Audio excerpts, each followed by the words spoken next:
रामचरितमानस से विषयबा ओ समय के बात बा कि राजा दशरथ जी के जब चौथा पन आ गई, एगो प्रजा हंस देले कि राजा निसंतानी बड़े निर्वंशी बड़े, राजा के मुंह ना देखे के चाहे।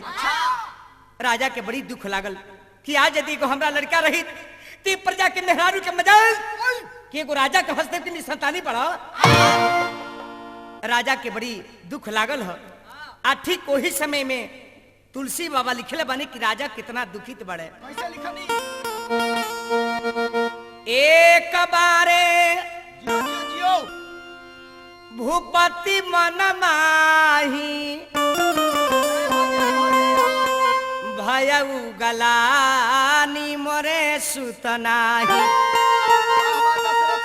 राजा की बड़ी चिंता बाकी आज यदि बेटा रही तो हमरा के निसंतानी लोग ना कही।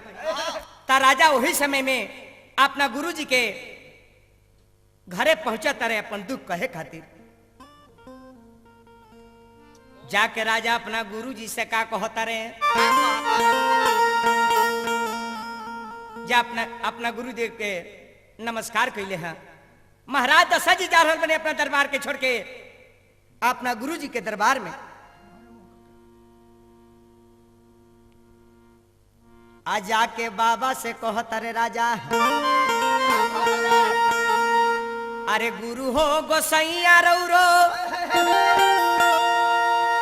अरे परतानी पैया रौरा जानते बानी। राजा कहले कि बाबा अरे वह तो सब कुछ जानता नहीं। अरे गुरु हो गोसैया रौरो, अरे परतानी पैया रौरा जानते बानी। बाबा हे बाबा जय हो कि पुत्र बिना सुना राजधानी रौरा जानते बानी।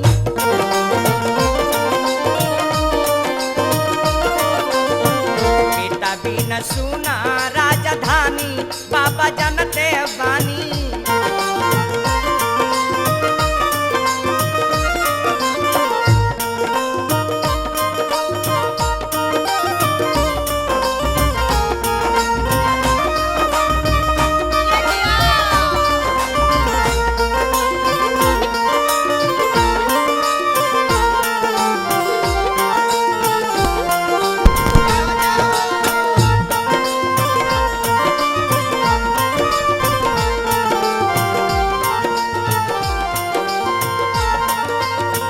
राजा कहले कि बाबा इहो रुका जानत तनी, घरवा में भरल बाटे सोना से चानी रउआ जानते बानी। ई बाबा अयोध्या में सोना चांदी के भंडार भरल बा, लेकिन तबु लोग अरे लोगवा कहत बानी संतानी रउआ जानते बानी।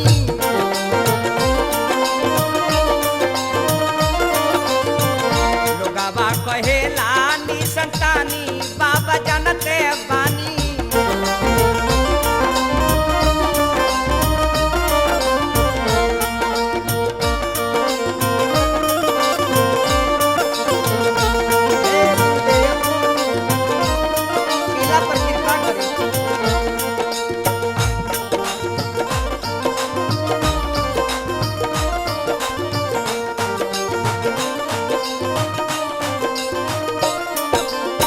बाबा रउरा इहो मालूम बा हमारा तबारी बाबा तीन तीन गो रानी रउआ जानते बानी। ए बाबा हमरा 3 गो जनाना बड़ी आ तब लोग अरे हई लोगवा कहत बानी संतानी रउआ जानते बानी।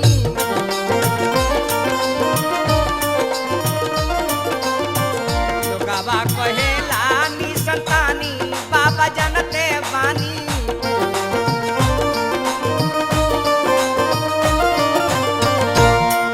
वशिष्ठ जी कहली कि राजन अरे तू चक्रवर्ती राजा होगो, अयोध्यापति नरेश होगो, आ तहरा आंख से आंसू राजा। राजा धारहु धीरे होई है सुतचारी,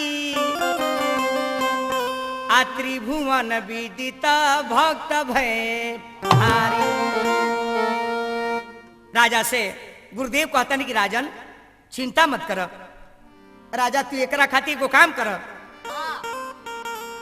दशरथ जी तू एगो काम कर, बेटा तारा चाही त राजा मानी लो न हमरो कहानवा, त जग के रचनवा करना।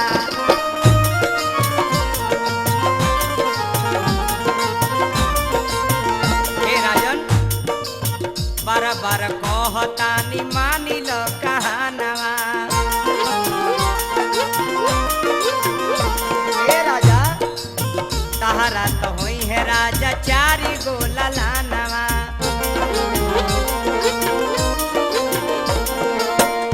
राजा मानी लो न हमरो कहानवा, बचनवा के मानी ले बना।